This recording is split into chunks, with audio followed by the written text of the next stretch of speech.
그러면 헌법재판이 그냥 그야말로 원칙 법리를 따지는 게 아니라 무슨 정치 상황, 갈등 상황, 여론 지형, 이후의 정치 지형 이런 걸 다 고려하는 일종의 정치 재판이기도 하네요. 인권연대는 정부나 기업의 지원을 사양하고 오로지 시민의 참여로만 운영하는 100% 순도의 민간 인권단체입니다.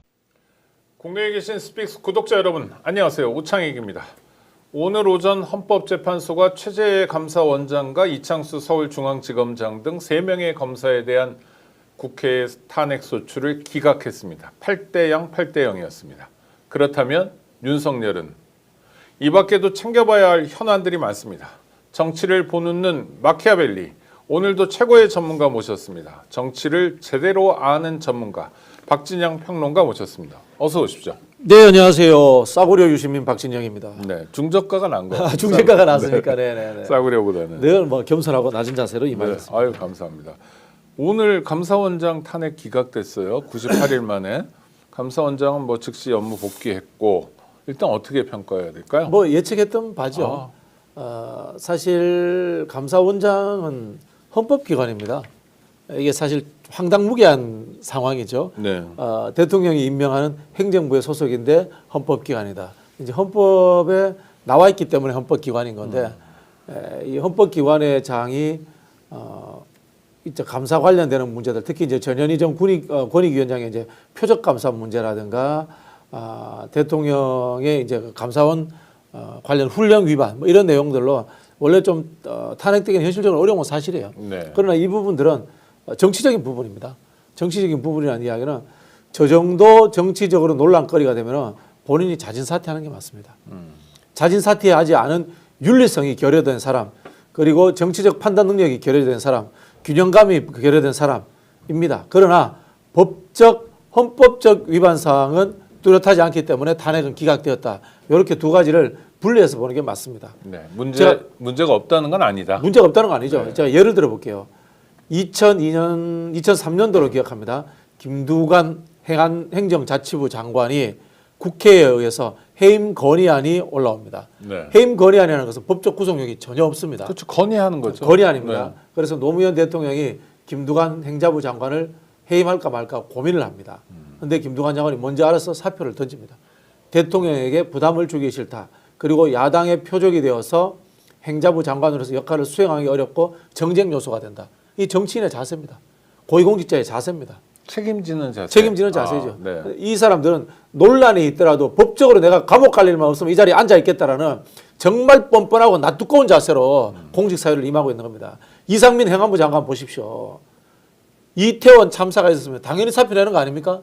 그게 윤리적 도덕적 책임 내는 거 아닙니까? 그러나 법적으로 문제 없으니까 나는 그 자리에 앉아 있겠다라는 그런 법비들의 뻔뻔한 자세로 이 정권을 운영했기 때문에 저는 이 사람들이 탄핵되지 않았더라도 잘못이 없다는 것에 저는 전혀 동의할 수가 없습니다.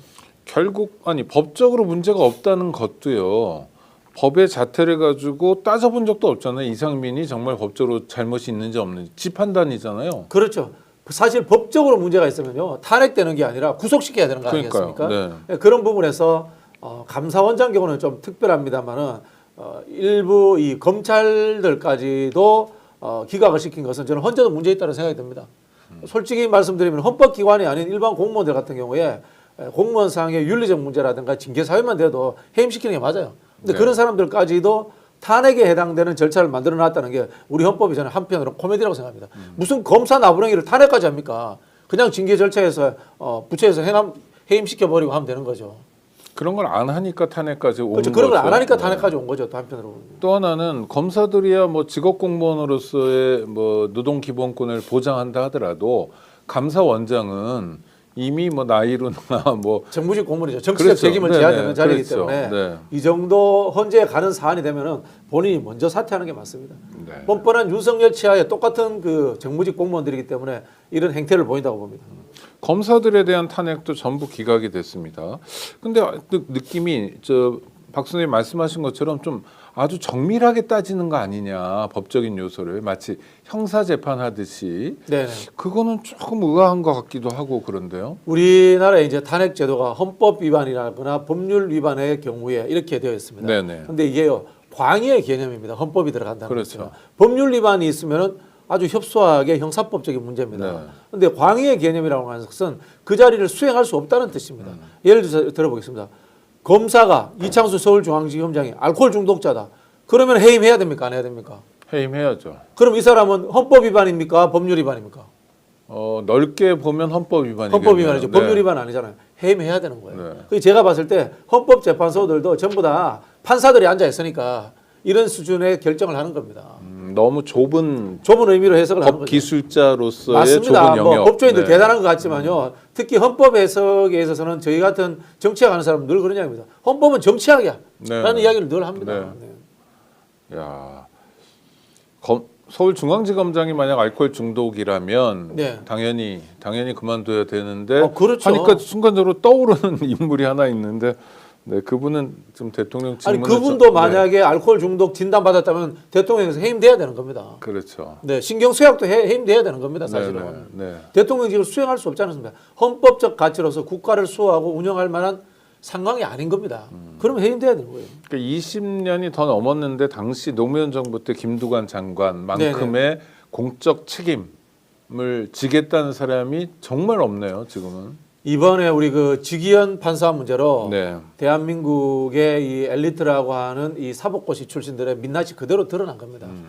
뻔뻔함, 기회주의적 속성들, 그 다음에 어쨌든 책임지지 않으려는 자세들, 이런 사람들이 한국 사회에서의 엘리트로서 자리 잡아왔던 거예요. 그건 이제 일제 강점기 이후에 엘리트가 무엇인가, 엘리트를 어떻게 만들 것인가라는 합의가 되지 않은 상황입니다. 네. 그 어려운 시험 통과하면은 엘리트다라는 잘못된 고정관념이 작동했던 거예요. 그래서 시험 친 사람들을 엘리트로 만들어서 우리 사회를 운영하게 했는데 이제는 이 종말을 구할 때가 됐습니다. 한국 사회도 70년 이상 민주주의와 산업화를 통해서 성숙했고 시민사회도 성숙했기 때문에 저는 이제는 다음 정부에 들어서는 이 법비들이 지배하는 이 엘리트 사회 구조를 완벽하게 한번 바꿀 시기가 됐다고 생각합니다. 네. 왜 헌법재판소는 판사들이 다 앉아있고 왜 선관위에도 판사들이 앉아있고 지역 선관위조차도 판사들이 겸직을 합니까? 판사들이 무슨 정치를 알고 판사들이 무슨 민주주의를 알기 때문에 지역에 있는 선관위 위원장들도 판사가 겸직을 합니까? 이거 싹 바꿔야 됩니다. 그렇죠. 문제 해결 능력이 없다 이런 생각도 많이 들고 또 하나는 윤석열 내란 일당들이 끊임없이 지금 퍼뜨리는 게 부정선거 뭐죠 이런 거잖아요. 네네. 그러면 선관위가 가장 급한 문제 아닙니까? 자기들이 부정을 저질렀다는 건데 그리고 계엄군도 출동하고 이런 상황이면 아주 적극적으로 그게 아니라는 해명을 걸 해야죠. 떠들고 다녀야 되잖아요. 자, 선관위가 헌법기관입니다. 그러면 선관위가 MBC, KBS에 자 시리즈 특집으로 우리가 출연하고 돈 되겠다. 부정선거가 아니라는 시리즈로 국민 개봉 프로그램을 만들자. MBC, KBS가 거절할 수 있겠습니까? 그렇죠. 거절 못합니다. 근데 박진영만큼의 머리도 못 굴리는 것들이 전부 다 선관위의 위원장하고 위원으로 앉아있고 지역 선관위에 판사들이 겸직을 하고 있으니까 선관위가 이 모양 이 꼴로서 국민들에게 불신임 받고 나라를 지금 반쪽으로 쪼개는데도 어떤 역할도 못하고 있는 거예요. 근데 지금 말씀 중에 좀 과한 말씀이 있어서 박진영만큼도라는데 박진영만큼이 굉장히 높은 수준이기 죄송합니다. 때문에 네, 선관위 화가 났습니다, 판사들이 그거 못 쫓아갑니다. 박 네, 선생님. 지기현 판사 이후로 제가 네. 너무 화가 나가지고 좀 흥분을 했습니다. 자, 아니요. 당연하신 말씀이고요. 근데 이번에도 재판관 전원 일치 8대 0이에요. 그러면 야, 이거 윤석열은 어떻게 되는 거예요? 윤석열도 8대 0이죠. 아, 그래서요? 역설적으로. 네네. 저는 감사원장은 모르겠는데요. 네. 이창수 중앙지검장 같은 경우는 소수위원 나왔을 거라고 봅니다. 네. 근데 합의를 만들어가는 과정인데요. 이때는 제가 또 이 헌재 재판관들을 좀 칭찬도 좀 해드리겠습니다. 칭찬도 해드릴 것 같은데 지금 윤석열 탄핵 인용을 이끌고 싶어하는 헌재 재판관들이 이창수 문제라든가 이런 부분에서 많이 양보를 해준 것 같아요. 네. 전략적이고 때로는 정무적 고려를 통해서 양보를 함으로 인해 가지고 윤석열 탄핵 선고도 만장일치로 만들어내려고 하는 노력들을 하고 계신다라는 생각이 들었습니다. 즉 그래서 제가 봤을 때는요. 헌법재판관이라는 자리가요. 법리 해석 잘하는 자리 아니에요. 그거 저도 해석합니다. 우리 오창익 국장님도 해석할 수 있습니다. 보편적으로 이 한국 사회가 거의 대학 교육 다 마쳤잖아요. 네. 인문사회 교육 좀 받은 사람들, 법학 개혁이라 개론이라 헌법 읽은 사람 정도면 그거 다 판단할 수 있거든요. 중요한 거는 나라를 위해서 정치적 판단, 국민 여론에 얼마나 민감한가 그런 것들을 이해할 수 있는 사람이 헌법 재판관 되는 거예요. 보수냐 진보냐 하는 게 중요한 게 아니에요. 네. 그래서 사실은 저는 이런 생각까지요. 헌법재판소도 헌법기관이면서 또 합의제 기관이지 않습니까? 네. 합의제 기관에는 소신과 이념이 투철한 사람이 없는 게 좋다고 봐요. 아, 그렇죠. 저는 어떤 김명수화 면에서는. 시키는 게 네, 좋다고 봅니다. 네. 전 김명수 대법관 같은 네네. 대법원장. 약간 좀 흐리멍덩한 분 이런 분들이 다 되는 게 옳지 않나 이런 생각도 해봅니다. 그러니까 심지가 아주 굳은 사람은 곤란할 수도 있죠. 예, 왜냐면 특히 극단적으로- 이념과 소신이 강한 사람은 네, 극단적으로 문제가 갈 될 수 수 있죠. 있으니까. 원래 우리가 막스 베버가 직업으로서의 정치라든가 이런 이야기를 하지 않습니까? 네. 소신윤리보다는 책임윤리가 강해야 된다라는 이야기를 하잖아요. 네. 알겠습니다. 굉장히 많은 분들이 동시 접속해 주시고 계신데요. 아이고 좋아요는 별로 안 눌러주고 계시네요. 좋아요 많이 눌러주시고 그럼으로써 많은 분들이 이 방송 함께 할 수 있었으면 좋겠습니다. 좋아요, 구독 아직 안 하신 분들은 챙겨주시기 바랍니다. 계속 질문 드리는데 그러면 헌법재판관들이 약간 정부적 판단을 하는 거냐? 오히려 좌고우면 하면 안 되고 원칙대로 가야 되는 거 아니냐? 뭐 이런 의문이 생길 수도 있을 것 같은데. 아니죠. 네. 이 헌법이라는 것이 누가 해석하냐에 따라 다른데 원칙이 어디 있습니까? 아, 네. 네, 헌법을 해석을 하지 않습니까? 그럼 글을 읽는데 누구나 똑같이 읽을 수는 없는 겁니다. 그렇죠. 그러면은 AI 갖다 놓아야죠. 음. 왜 그 사람이 앉아가지고 판단합니까? 그렇지 않습니까? 네네. 판사들마다 판결도 다르잖아요. 뭐 그런 측면에서는 당연히 지금 상황은 정무적 판단을 해야 된다. 윤석열 탄핵이 기각되면 어떻게 되고 인용되면 어떻게 되느냐라는 정무적 판단을 해야 된다고 보고요. 저는 윤석열 탄핵이 기각되면 나라 망한다라는 기본적인 생각을 갖고 판단하셔야 된다고 봅니다. 헌법재판소는요. 우리나라 헌법재판소는 두 가지 측면이 있습니다. 네. 헌법을 해석하는 측면이 있고요. 인사적 측면을 하고 있습니다. 인사적 측면을 하는 데서 국가 원수로 해당되는 대통령까지 다루고 있습니다. 그건 뭐냐면은 대통령의 인사상 문제를 다룰 만큼 국가의 어른들이 앉아있는 자리가 헌법재판소라는 뜻입니다. 그래서 이 사람들은 나는 국가의 어른이다. 그런 측면에서 우리 국가가 잘 되려면 어떻게 돼야 되는가. 기각하는 것이 잘 되는가. 인용하는 것이 잘 되는가라는 정치적 판단을 할 수밖에 없는 겁니다. 그걸 못할 거면 그 자리에서 내려와야 됩니다. 저는. 독일의 정보기관의 이름은 헌법보호청이라고 하는데 네네. 그러니까 우리나라의 헌법재판소는 일종의 헌법보호기관의 역할도 하는 거네요. 그러니까 그렇죠. 헌법수호기관의 역할. 뭐 저는 개인적으로 헌재를 이제 개헌한다면 없애는 게 맞지 않나라는 네네. 생각을 늘 갖고 있는 사람입니다. 헌법 해석 기능은 대법원으로 주고 네. 개헌을 해서 상원을 만들어서 상원이 인사에 관한 최종 권한을 가지는 것이 맞지 않나. 그게 민주주의 원칙에 저는 맞다라고 생각을 하는데요. 어쨌든 현행 헌법에 의해서는 헌법재판소가 헌법 해석의 권한과 인사의 권한 두 가지를 다 갖고 있기 때문에 국가를 생각하는 원로의 입장으로서 판단해 줄 것을 진심으로 부탁을 드리겠습니다. 헌법재판소가 좀 아쉬운 부분은 민주적 정당성이라는 측면에서 좀 부족함이 있다. 부족하죠. 네. 우리는 헌법재판소 재판관 임기가 6년이잖아요. 네. 대법원도 6년이잖아요. 네. 미국은 어떻습니까? 외국은 죽을 종신입니다. 죽을 종신입니다. 때까지였죠. 종신을 하는 이유가 국가의 어른이라는 뜻이에요. 어른이라는 뜻. 네, 그런 개념이 포함되어 있는 겁니다. 이 원래 이 젖지라는 판사의 개념 자체가 신탁의 영역입니다. 네네. 과거에 이제 이게 우리가 하고 있는 제도라는 것은 다 그리스 로마에 원용된 거 아닙니까? 네네. 그렇죠? 원용된 건데 신의 영역을 바탕에서 하는 거기 때문에 국가의 어른, 신탁의 영역에 해당되는 신이 아니면 인간을 원래 징벌하면 안 되는 거예요. 인간의 역사라는 것들은. 근데 그거를 우리가 인간세라는 인간 세상이라는 것을 새로 만들면서 헌법이라는 신의 영역에 해당되는 규정을 만들어 놓은 겁니다. 그래서 이걸 헌법의 기준에서 판단하는 거기 때문에 나는 그것을 해석하는 국가의 어른이다 또는 제사장이다라는 그런 느낌을 가지고 임해 주셔야 되는 거예요. 그리고 어른으로서의 이미지가 부족하면 굉장히 오래 하시고 네네. 그럼으로써 권위를 자꾸 갖게 되고 국가적으로 그 권위를 인정해주고 네네. 그래서 어른이 아닌 분은 어른으로 만들어드리는 기능도 있겠네요. 그렇죠. 우리나라 사실은 알고 보면 평등주의적 사고가 네네. 강합니다. 왜냐하면은 일제 강점기와 6.25 전쟁 이 압축적 근대화를 갖추면서 귀족 사회가 해체됐잖아요. 네. 뭐 사실 우리 재벌들이라고 하지만 이 사람들 옛날로 치면은 6.25 봉건국가는 장사치였지 않습니까? 산농공상. 저 밑에 있죠. 제일 밑에 있던 사람들이 지금 그 돈을 벌어서 양반하고 결혼도 못해요. 그렇죠. 네. 천민 자본주의가 되면서 귀족이 됐단 말이에요. 네, 그런데 유럽 사회는 젠틀이라든가 융커라든가 이런 귀족들이 사실은 자본주의로 넘어왔어도 민주주의와 자유주의와 결합하면서 어느 정도의 노블리스 오브 실체를 형성하고 있어요. 이런 사람들 입장에서는 평등주의보다는 품격의 문제, 여기에 기반한 보수가 실제로 존재합니다. 이런 사람들 입장에서 봤을 때 지금 왜 영국 같은 경우 이거 아직 머리에 판사들 이거 쓰잖아요. 뒤집어 쓰잖아요. 네, 뭐 예, 여기 뭐 걸치기도 예, 하고. 품격 있는 사람들의 공익적인 결정이라는 개념을 담고 있는 거예요. 네. 그러니까 우리 판검사님들도 제발 그러한 생각을 좀 가졌으면 좋겠어요. 그래서 우리 헌법재판소도 그렇고 일반 법정에서도 그렇고 판사들이 들어오면 네네. 어르신들도 일어나서 좀 맞아주고 이런 게 권위를 인정하겠다. 그렇죠. 네. 그러니까 좀 똑바로 잘해봐라. 네네. 이런 의미겠네요. 네네. 네. 근데 헌법재판소가 윤석열 탄핵 심판 선고 언제 하는 겁니까? 왜 아직 말이 없죠? 저는 뭐 제가 이제 취재한 바로나 네.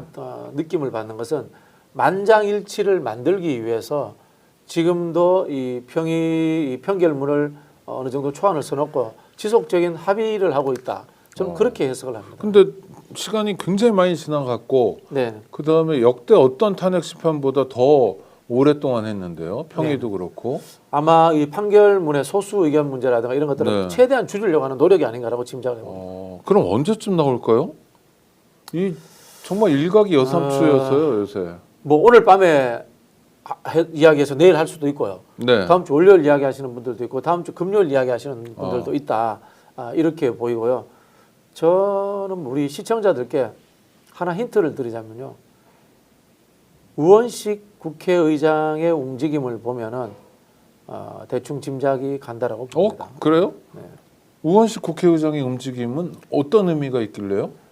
우원식 국회의장이 어제 마은혁 재판관 다시 임명하라고 최상목 권한대행에게 강력히 요구를 했습니다. 네, 그랬죠. 즉 이 상황은 현재 이른바 이념적으로 분류했을 때 뭐 사실 이렇게 분류하면 안 됩니다만은 탄핵에 반대하는 재판관들이 아직도 있는 것 같아요.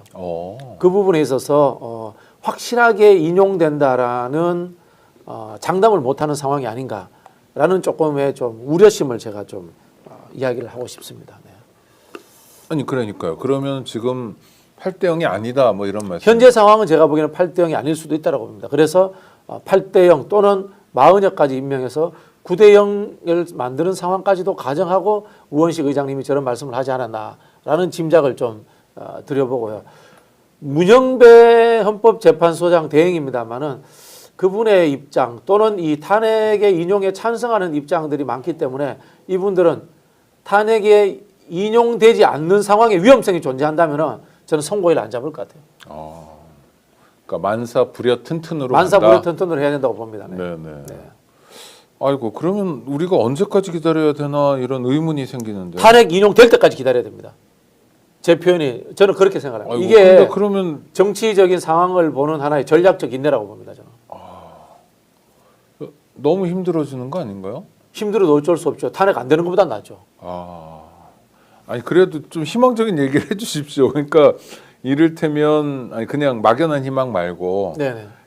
물론 탄핵 인용될 때까지 기다리는 거 맞죠. 그래 네. 나라가 안 망하려면 그렇다 하더라도 뭐 2달 3달 기다리고 이런 건 아니. 4월 18일 전에는 해결이 되겠죠. 4월 18일이요? 두 명의 헌법재판관이 바뀌어야 되지 않습니까? 네네. 그 전까지는 저는 해결이 된다라고 보고요. 선고일이 잡힌다면은 제 추정은 만장일치로 탄핵 인용이 될 것이다라고 말씀드리고 싶습니다. 아이고, 야 이거 좀 우리 구독자 여러분들 많이 놀라시고 속상하시고 그럴 텐데 박진영 선생의 말씀은 4월 18일 이전엔 되니까 조금 그 문제에 대해서는 여유 있게 보는 게 좋겠다. 네. 왜냐하면 인용이 중요하니까. 인용이 중요하죠. 윤석열을 파면시키는 게 중요하니까. 네네네. 네.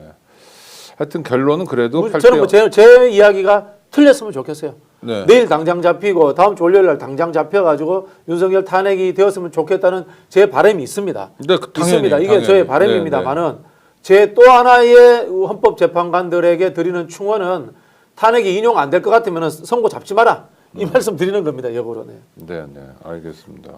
야, 그러면 헌법재판이 그냥 그야말로 원칙 법리를 따지는 게 아니라 무슨 정치 상황, 갈등 상황, 여론 지형, 이후의 정치 지형 이런 걸 다 고려하는 일종의 정치 재판이기도 하네요. 그렇죠. 그래서 제가 상원을 만들어서 국민의 대표들이 결정하는 것이 맞다라고 이야기를 드리는 겁니다.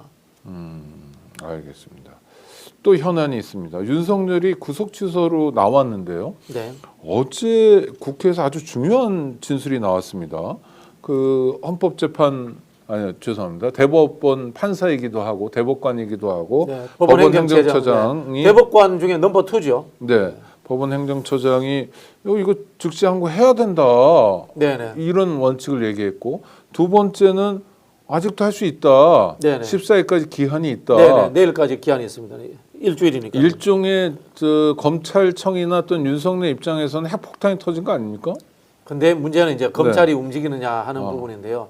여기에서 이제 저희가 두 가지 정도를 추론할 수가 있습니다. 첫 번째는 우리 갑자기 천규덕입니까? 천대엽. 천대엽. 네. 천규덕은 옛날 레슬링 선수. 레슬링 선수. 죄송합니다. 저 아드님이 지금 영화배우. 영화배우 천호진 씨 네. 아버님이신데 예, 죄송합니다. 천 씨가 드물어가지고 네.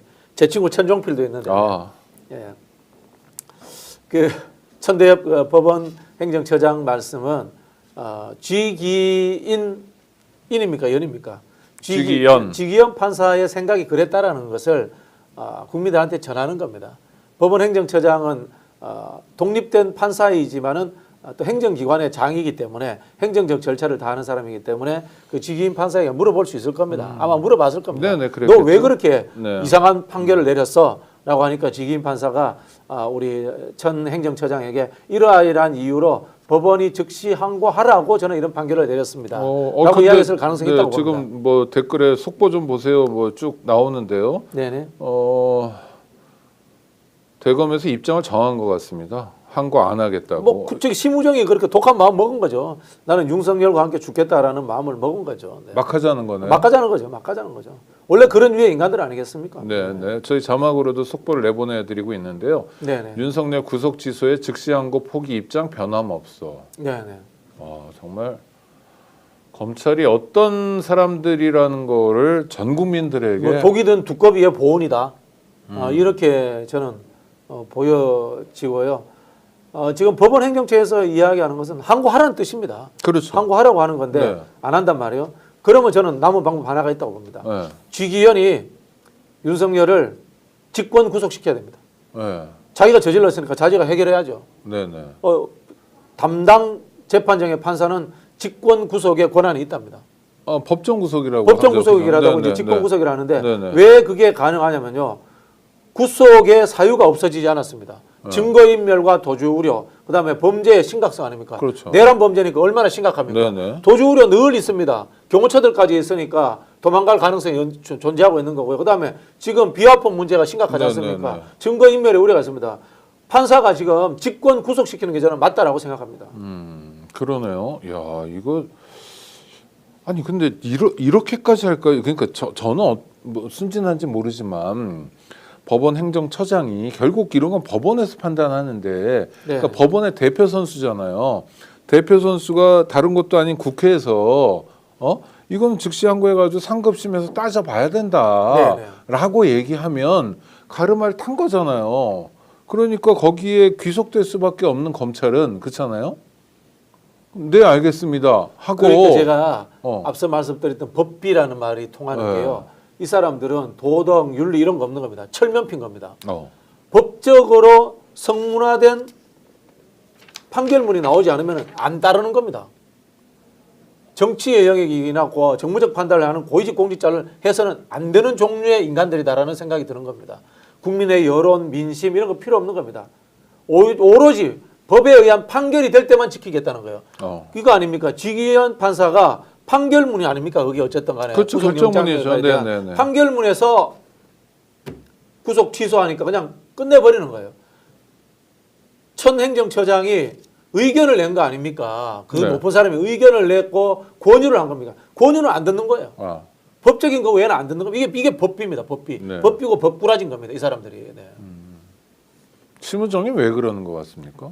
저는 뭐 보은 이상의 윤석열과의 특수관계가 있지 않나 의심을 해봅니다. 일단 보훈이라는 건 검찰총장 깜도 아닌 사람을 시켜준 것에 대한 검찰총장을 시켜줬으니까 감사하고 은혜를 갚아야 된다. 두 번째는 내란의 연관성을 의심해 봅니다. 사실 심우정 씨도 현재 내란 혐의자로 입건되어 있습니다. 수사를 받아야 되는 상황입니다. 그런 상황이고요. 그 다음에 또 하나 의심되는 것이 김성훈이 관리하던 비화폰을 받지 않았을까? 그래서 비화폰을 통해서 윤석열이나 김건희와 또는 대통령실에 있었던 누군가와 통화하지 않았을까 의심을 해봅니다.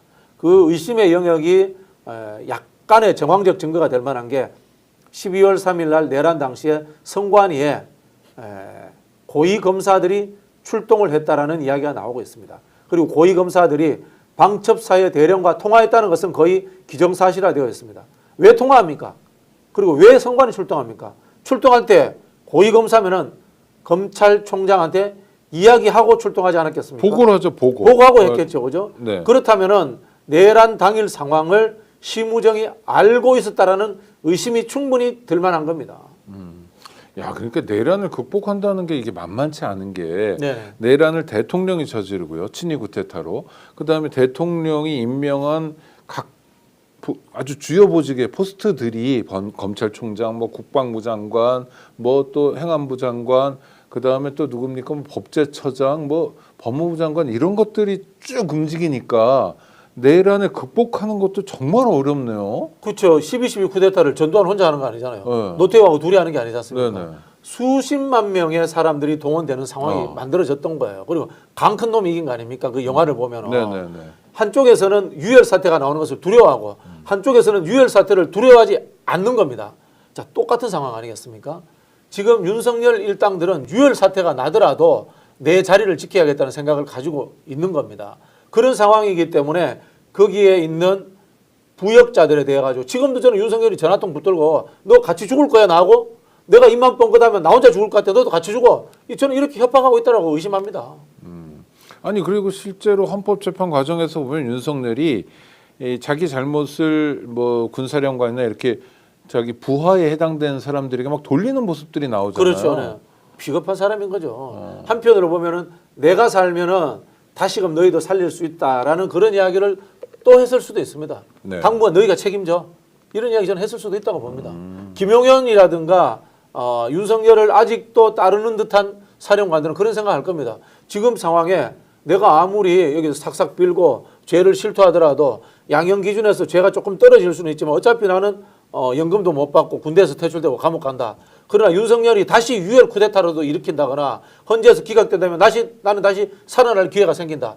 다시금 복권과 일확천금의 기회가 생길 수 있다. 이런 환상에 빠져 있는 겁니다. 그래서 끝까지 윤석열을 추정하는 상황이 저는 일어나고 있다고 봅니다. 환상이 아니더라도요. 심우정이나 하여튼 이런 범죄 혐의자들은 네네. 절박할 수도 있겠네요. 절박할 거꾸로. 수도 있죠. 네. 절박할 수도 있죠. 나 이거 아니면 죽는다. 그렇죠. 저희는 윤리를 따지고 도덕을 따지고 그리고 상식을 따집니다만 이 사람들은 상식 윤리가 아니라 내 목이 간당간당해. 네. 나는 악질 행동과 나쁜 짓 뒤통수를 치고 사회 상규를 어기고 공동체가 파손되더라도 나는 살아야 되겠어 라는 생각을 하는 겁니다. 이런 인간들이 대한민국의 고위층들이라고 이제까지 고시패스 했다고 이런 고위직까지 가서 국민들을 심판하는 자리에 갔던 겁니다. 이게 정말 한탄스러운 일이에요. 제가 봤을 때는.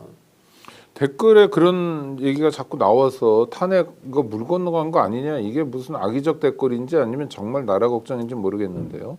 그런 분들이 좀 있는데 한 말씀만 더 주시면 어떨까요? 일단은 기다려 보십시오. 전 세계가 봤지 않습니까? 그리고 전 국민이 봤지 않습니까? 증거가 차고 넘칩니다. 아무리 본인이 이념적으로 보수라고 하더라도 이 상황을 모른 척하지는 못할 겁니다. 그래서 헌법재판관들의 양심을 한번 믿어보시죠. 그리고 우리가 할 수 있는 역할을 다합시다. 그래서 제가 꼭 말씀드리고 싶은 것이 윤석열 측 변호인들이 헌재에 두 가지를 제출했습니다. 웃기지도 않는 수준 이하의 헌법학자들의 의견, 이거는 탄핵 사유가 되지 않는다는 것을 올렸고요. 또 하나는 여론조사를 올렸습니다. 윤석열 탄핵 반대 여론이 높다는 여론조사를 올렸는데요. 그만큼 여론이 중요합니다. 우리 국민 여러분, 여론조사 전화 꼭 받아주십시오. 그리고 탄핵 찬성에 많은 숫자가 올라와야지만이 헌법재판소가 그 눈치를 봅니다. 이 부탁을 꼭 드리고 싶습니다.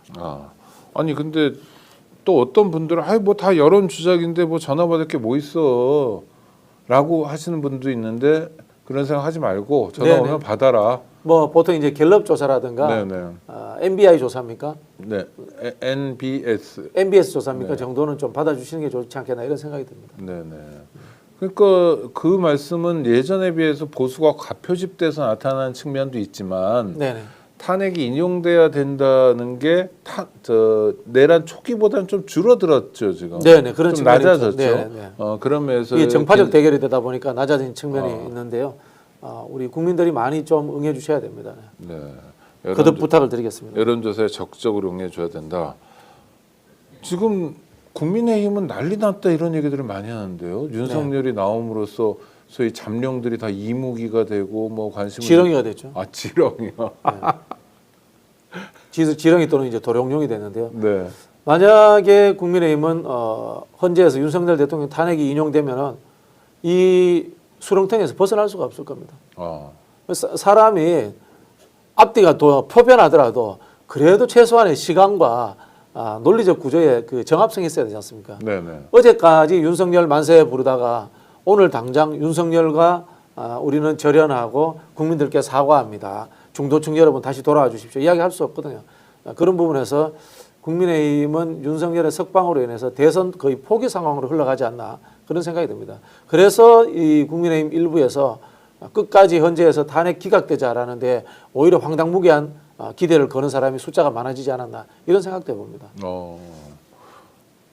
아니 근데 논리 정합성 이런 거는요 지금 봐도 소위 유력 주자라는 사람들 특히 홍준표 대구시장이나 매일 다르죠 그 사람은. 네? 오세훈 서울시장 같은 경우에는 정말 희한한 거짓말들을 반복하잖아요. 네네. 오세훈은 탄핵 찬성했던 사람입니다. 그랬죠. 네, 한동훈하고 둘이서. 네. 네. 아니 근데 명태균 게이트 관련해서도 계속 거짓말하잖아요. 그렇죠. 믿을 수가 없죠 그 사람들 이야기는. 아니 근데 이 사람들은 논리적 정합성하고는 전혀 딴 동네에 있는데 정치인으로서 어떻게 생존이 가능한가요? 이게 뭐 진영 논리 탓이죠. 국민 전체를 대상으로는 거짓말을 잘하더라도 자기 진영의 입장에서 상대 진영과 잘 싸우면은 인정해 줄게. 그게 대표적으로 이제 나경원 의원 같은 사람 아니겠습니까? 네네. 저는 나경원이 뭐 하는 사람인지 사실 잘 모르겠어요. 빠루. 네. 빠루 외에는 기억도 안 나고 또 뭐 그럼 속된 표현 안 쓰려고 합니다만은 뭐 토착 외구 뭐 이런 이상한 별명도 가지고 있다. 자위대 창립 몇 주년 뭐 이런 데 참석하고 그랬죠. 네. 사실 진보도 아니고 보수도 아니고 본인이 왜 정치하는지 출세욕 외에는 해석이 안 되는 사람입니다. 저런 사람들이 저쪽 진영에서 스타가 되어 있습니다. 그게 전부 다 진영 논리가 지배하는 정치 탓이한 게 아닌가 그런 생각도 해봅니다. 네. 심각한. 아니 근데 사실은 이렇게 거짓말 반복하는 사람들은 정치인 또는 공직을 맡을 최소한의 자격이 없다고 판단하는 게 맞지 않나요? 윤석열이 거짓말하지 않습니까? 성관이 부정이 어디 있습니까? 네. 윤석열이 얼마나 수많은 거짓말을 많이 했습니까? 우리 뭐 장모 10원 한 푼 받은 적 없다. 도이치모터스 적자 났다. 다 거짓말했지 않습니까? 눈만 뜨면 거짓말입니다. 아니 근데 지지자 아무리 진영 정치를 어떤 진영에 속해 있어요 제가. 네. 근데 저희 동네 정치인들이 네네. 특히 내노로 하는 대표적인 정치인들이 맨날 거짓말만 해요. 네네. 도덕적인 뭐 원칙도 아무것도 없고 막 그래요. 그냥 사익 추구만 해요. 그럼 지지자로서는 네. 좀 이건 아니지 않나 싶지 않나요? 근데 저런 것들을 뭘 쉽게 말하면은 정당을 좋아하는 마음 또는 제가 봤을 때는 좋아하는 마음보다 상대를 미워하는 마음이 더 큰 것 같아요. 상대를 미워하는 마음이 더 크기 때문에 우리의 잘못은 다 덮어주자라는 논리가 형성된 것 같고요. 이게 사실은 노무현 대통령의 죽음과 박근혜의 탄핵으로 양쪽 진영에 깊이 뿌리 박힌 것 같아요. 우리가 잘하는 것보다 상대가 못하는 것이 행복한 정치. 참 참담한 상황입니다. 그건 내일이 없잖아요. 내일이 없죠. 그러니까 우리 정치가 이 모양인 거죠. 아니 그 상대를 미워하는 마음이 근본이라면 네네. 무조건 상대는 감옥 가야 되고 그렇죠, 무조건 그렇죠. 뭐 진짜로 정말로 죽었으면 좋겠고 그런 생각들을 갖고 있는 거죠. 그러니까 지금 이재명 대표 암살하겠다라는 이야기까지 뭐 실제로 나오고 칼 있지 않습니까? 들고 저 살해하려고 했던 사람들 그렇죠. 범죄도 있었잖아요. 네네네. 이거 어떻게 바꿔야 됩니까 이거? 저는 일단은 정당 정치가 정상화되지 않으면은 네. 불가능하다고 보는데요. 솔직히 조금 비관적입니다. 아니 그러면 안 되죠. 아니 최고의 전문가 아무리 중저가 유시민이라 하더라도 네, 조금 박진영- 비관적인 게 네. 원래 이제 진보라든가 이런 사람들은 제도와 시스템을 좋아하잖아요. 네. 근데 저는 뭐 제도와 시스템보다는 결국은 사람과 문화라는 생각이 들거든요. 어느 순간부터 이 소신과 세상을 바꾸겠다는 철학을 가진 사람들이 아니고 출세하겠다는 사람들이 양당에서 주요 정치인으로 자리 잡음으로써 공공선보다는 자신의 이익 이것들이 먼저 관철되기 때문에 절대 자신을 내려놓는 일, 자신을 포기하는 일은 없어지고 그런 상황 속에서 저는 우리 정치가 상대방과 잘 싸우면 효용성을 인정받잖아요. 네. 그것만이 절대선인 상황에서 정치가 잘 될 가능성이 좀 없다라는 비관적 생각 가집니다.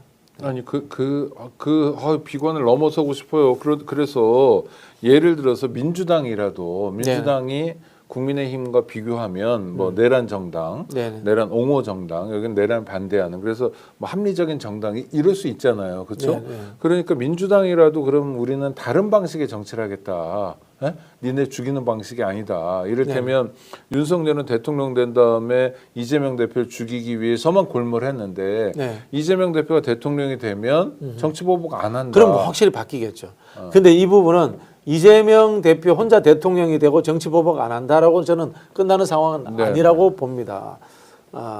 저도 뭐 이재명 대표가 대통령이 되기 전에 한 3가지 정도를 약속하면 좋겠다라는 생각을 네, 네. 늘 갖고 있습니다. 안 했으면 싶은 거. 이제 첫 번째는 정치 보복 네. 나 안 하겠다.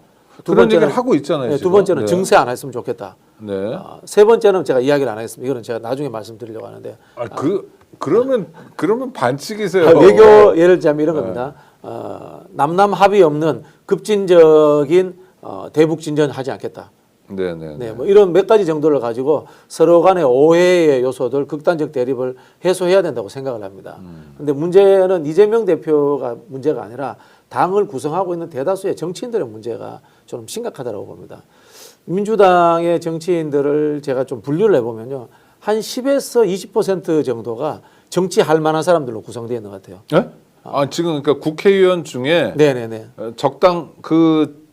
국회의원이란 직업에 적당한 사람이 1, 20%밖에 한 1, 안 20% 된다. 정도 되는 것 같아요. 그럼 뭐 예를 나머지 들자면은 8, 90%는 적당하지 않다는 직업인 거죠. 직업으로서 국회의원을 하고 싶었던 거예요. 네네. 고위직 직업으로서 권력 있는 직업으로서 폼 잡는 직업. 네, 하고 싶었던 거죠. 네, 대접받는 이 직업. 10%라는 네. 사람이 한국 사회에 있어서의 공공선을 실현하고 싶다. 그리고 한국이 어떻게든 간에 진보와 발전을 이뤘으면 좋겠다. 네. 그리고 그 속에서 나는 중요한 도구로 쓰임을 하고 싶다. 그리고 나의 쓰임의 역할이 다했다면 나는 그만둘 수도 있다. 이런 생각을 가진 분이어야 된다고 보는데요. 그렇지 않고 대다수는 출세욕이다라고 보고요. 출세욕 때문에 두 가지 극단적인 정치적 현상들이 나타납니다. 네. 정책적 입안 능력이라든가 어떤 다른 일을 할 줄도 모르면서 무조건 타당과 싸우는 사람이 있습니다. 그런 사람이 있고요. 반대로 어떤 사람이냐면은 나는 동네 가가지고 길 닦고 다리 놓고 사람들하고 술 퍼먹으면서 조직 열심히 짜야지 하는 사람들이 있습니다. 네네. 이 두 부류들이 사실은 우리 정치를 망치고 있지 않나 그런 생각이 듭니다. 그리고 그런 사람들이 대세적 흐름이 되어버렸어요. 그게 현실인 것 좀 같아요. 서글픈데요. 뭐 서글프지만 그게 뭐 현실인 것 같습니다. 네. 그러니까 노무현 대통령의 비극적 죽음을 통해서 네, 네. 이쪽에 있는 사람들이 이제 마음에 좀 뭐 뭔가를 품게 되죠. 네네. 그렇죠. 이건 정말 너무 비참하니까.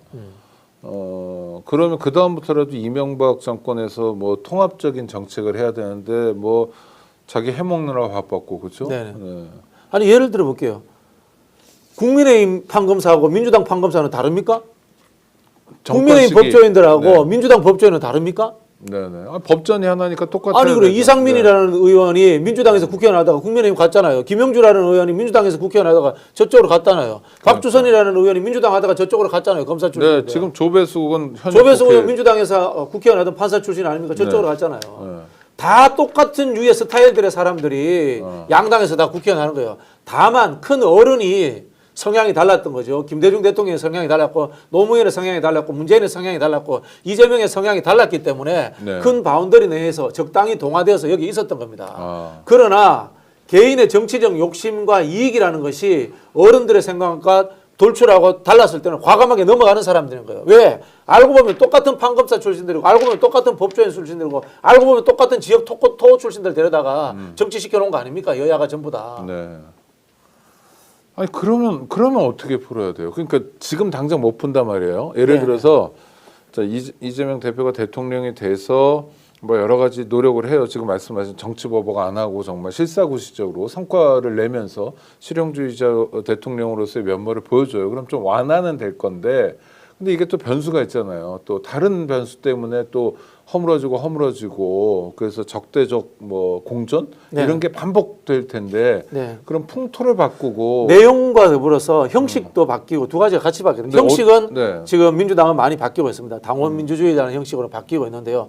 문제는 당원 민주주의 앞에 올라가는 답안지가 쓸모 있는 답안지가 올라가느냐 쓸모 없는 답안지가 올라가느냐는 것에 대해서 우리가 제대로 준비를 못했다는 겁니다. 네. 자 이런 겁니다. 똥 묻은 사람하고 겸 묻은 사람하고 민주당 둘이가 경선에 올라갑니다. 그리고 텅 빈 사람하고 세 사람이 올라갑니다. 텅 빈 건 머리가 몇 덩? 뭐 어쨌든 간에 네네. 그럼 당원들은 이 세 사람 중에 선택하는 구조까지 현재 만들어져 있습니다. 그럼 어떻게 해야 됩니까? 앞서가려면 뭐 겨 묻은 사람을 선택하게 되겠죠. 선출해야죠. 그 정도 민주주의는 지금 민주당에서 만들어져 있습니다. 네, 그건 상대적으로 국민의힘과 다른 거죠. 덜 나쁜 네. 사람을 선택하는 구조는 만들어져 있습니다. 그러면 최악의 후보, 황금으로 칠해진 사람, 은빛으로 칠해진 사람, 국민들의 피와 땀이 묻은 사람이 올라간다. 그럼 국민들의 피와 땀이 묻은 사람을 선택해야 되잖아요. 네. 이런 사람들이 올라가는 구조가 만들어지지 않고 있는 겁니다. 쉽게 말하면은 공화주의적 입장, 심의 숙고에서 훌륭한 정치인들이 올라가는 구조까지는 못 가 있는 거예요. 숫자 민주주의까지만 민주당이 딱 와 있는 겁니다. 그래서 쉽게 말하면은 정치 엘리트 양성 구조가 존재하지 않는 거고 어떤 엘리트가 민주당에 필요한 엘리트인가에 대해서 판단하는 심의 숙고 기능이 아직 존재하지 않는 거예요. 이걸 같이 해줘야 되는데 아직은 형식적 수준에까지만 와 있는 그러니까 겁니다. 욕망의 정치만 되다 보니까 법조인들 중에서 정치적 욕망이 센 친구들 그렇죠. 네. 이런 친구들은 잔뜩 와 있고 관료들 중에서 좀 성공하고 정치적 욕망이 센 사람들이 잔뜩 국회의원을 하고 있다. 지금 관료들, 법조인들, 변호사들 정치하는 이유가 뭐겠습니까? 네. 정치하는 조건이 뭡니까? 네. 고위직하면서 돈 많이 벌어 놓은 거야. 생계에 두려움이 없는 거야. 네. 그렇지 않습니까? 그러니까 너 저기 폼 잡고 그다음에 사회적 신분 상승 한번 옆으로 갔다가 다시 한번 점프해보고 이런 식으로 정치하는 구조 아닙니까? 우리 사회가. 그럼 국회의원을 만약 예를 든다면 국회의원을 해야 될 사람들은 국회 보좌진 출신, 그런 당직자 사람들 출신. 정확하게 하자면 이익 대표가 되는 사람들 해야죠. 이익 대표. 전통적인 진보 네, 정당들은 네. 노조, 농민, 뭐 그다음에 이른바 기층 민중 출신들, 네, 현장 네. 활동가들 중심에서 현장 활동가들이 공부하고 토론해서 익혀가지고 되잖아요. 그런 상황이 많은. 예를 들어 볼게요. 싫어하는 사람이 있을 수 있는 이 지역구 국회의원 한정혜 의원 같은 사람이 네. 대표적인 사람이죠. 노동 출신이죠. 노동운동 하다가 외국 유학 가서 공부를 한 거예요. 네. 그 전문적인 어떤 식견을 넓힌 거예요. 이렇게 정치하는 것이 외국의 이제 상대적인 진보 정당들의 대표적인 사례입니다. 근데 우리는 안 그렇잖아요. 우리는 국민의힘에 가 있던 민주당에 와 있던 고위직 판사하고 고위직 검사하다가 내 고향이 내가 호남이니까 난 민주당 갈게. 내 고향이 영남이니까 난 저쪽 당 갈게. 내가 고위직 공무원 하다가 내 고향이 영남이니까 저쪽 당 가고 내 고향이 호남이니까 민주당 오고 다 그런 거 아닙니까? 기자하다가 내가 동아일보 기자 출신인데 민주당에 가면 국회의원 될 것 같으니 이낙연 온 거 아닙니까 솔직히. 네. 여태까지 뭐 민주당 쪽에서 어떤 입장을 밝히거나 그러지는 않았으면서도 그렇죠. 네, 그런 네. 기자 활동을 하거나 뭐 예를 들어 이쪽은 인권을 중요하게 생각하면 인권 기자로서의 역할을 했던 사람이 아니라 그렇죠. 고향 따라서. 아니 예를 들어 볼게요. 민주당에도 기자 출신들 많잖아요. 네네. 그러면요. 뭐 싫어하는 분도 있을 수 있습니다만 한겨레 기자든지 아니면 MBC 노조 열심히 한 사람들이라든가 네. 이런 분들이 와서 민주당에 국회의원 해야 되는 거예요. 그냥 내가 스타가 됐다고 해가지고 민주당에서 내려고 오면 안 되는 거예요.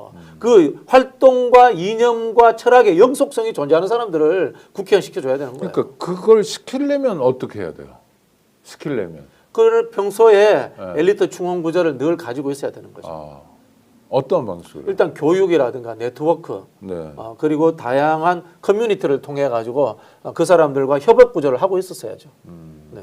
그러니까 민주당이 한국노총하고 약간 정책 연합 뭐 같은 맞습니다. 걸 그걸 하면 하는 것처럼, 네. 한국노총 위원장 출신이 와서 국회의원도 그렇죠, 한번 그렇죠. 하고 이런 거. 그렇죠. 그 이제 그거 이런 이제 정책 협약이라고 하고 네, 이제 좀- 사회 협약의 정치라고 하죠. 네. 좀 전면화돼야 네, 되겠네요. 네, 네, 네. 그렇군요. 속보가 계속 나오고 있는데 이창수죠. 서울중앙지검장 탄핵 심판에서 기각됐으니까 이제 업무에 복귀했는데 명태균 수사에 대해서 최종 결정 제가 책임진다는 자세로 하겠다고 하는데 글쎄 여태까지 그러지 않았던 분이 자기가 책임지면서 하면 어떻게 하겠다는 건가요? 책임지면 그만해야죠. 네. 사표내야죠. 제가 봤을 때는. 어쨌든 간에 법률적으로 문제가 없어서 기각되었다고 하지만은 김건희 수사 제대로 안 했잖아요. 그럼 사표 내는 게 맞아요. 그 염치가 없는 뻔뻔한 사람인 겁니다. 그렇죠. 그리고 당시에 그 서울중앙지검의 김건희 수사에 대해서 당시 대검찰청의 검찰총장이 국민들에게 사과하기도 했었어요. 네네. 또 황제 조사 논란도 있었고 그런데 갑자기 사과 한 번 안 합니다, 저 사람. 이창수요. 네. 그냥 성실히 수사하겠다. 그 성실이 어떤 건지 성실하게 덮겠다는 건 아닌지에 대한 의문이 있는데요. 하여튼 오늘 불편한 날인데 이 불편함이 윤석열 탄핵으로 한 번에 해결됐으면 좋겠습니다. 윤석열 해고. 왜냐하면 윤석열이 해고되면 이창수 따위야 뭐 그냥 지나가는 네. 행인이죠. 맞죠? 네. 크게 신경 쓰지 않아도 될 수 있습니다. 수계를 처리하면 나머지 잔잔한 이슈들은 저절로 해결됩니다. 네. 그렇죠. 우두머리를 처벌하는 게 처단하는 게 중요한데 그런 면에서 우리 국민들이 해주실 거는 첫째 여론조사 전화 잘 받고 또 주변에 카톡방 이런 데서 시끄러우니까 난 피해 이런 분들이 있는데 네. 그게 아니라 탄핵이 인용돼야 된다는 분들도 적극적으로 네네. 그런 데서 의견 개진도 하시고 맞습니다. 네. 저희 스픽스도 많이 들어주시고 또 집회도 중요하죠. 네, 집회도 중요합니다. 네. 헌재가 또 그런 눈치를 보잖아요. 저는 쥐기현 판사라는 분이 서부지법 난동 사건, 폭파. 본인에 대한 협박 이런 데 저는 영향도 받았다고 생각합니다. 알겠습니다. 오늘 저녁 7시에도 경복궁 앞에서 집회가 열리고요. 내일 금요일이죠. 내일도 7시에 집회가 열리고 토요일에는 드디어 100만이 될지 200만이 될지 모르겠지만 윤석열 정권을 끝장내야 된다고 생각하는 시민들이 모두 서울 경복궁 앞으로 모입니다. 집회에 참석하시고 함께 참석하자고 또 권하시고 우리 스픽스 공유도 해주시고 하면서 얼마 남지 않았는데요. 윤석열을 끝장내는 순간을 앞당겼으면 좋겠습니다. 오늘 우리 박진영 평론가 통해서 약간 좀 걱정되는 얘기도 들었지만 이거는 어떤 차원이냐면 정말 완벽한 탄핵이 돼야 된다. 그렇죠. 완벽한 탄핵이 돼야 된다는 바람을 요만큼의 전해드렸습니다. 흠결도 네. 있으면 안 되고 네네네. 한 판으로 그냥 딱 끝내버려야지. 네네. 네, 그런 마음 다 우리 모두가 그런 마음인 것 같습니다. 하여튼 윤석열 끝장내고 새로운 정부를 만들어서 이번에는 좀 예전 같지 않은 진짜 새로운 정부, 국민만 생각하는 정부를 함께 만들었으면 좋겠습니다. 늘 함께해 주셔서 감사하고요. 우리 박진영 평론가도 함께해 주셔서 감사합니다. 구독자 여러분 다음에 또 뵙겠습니다. 감사합니다.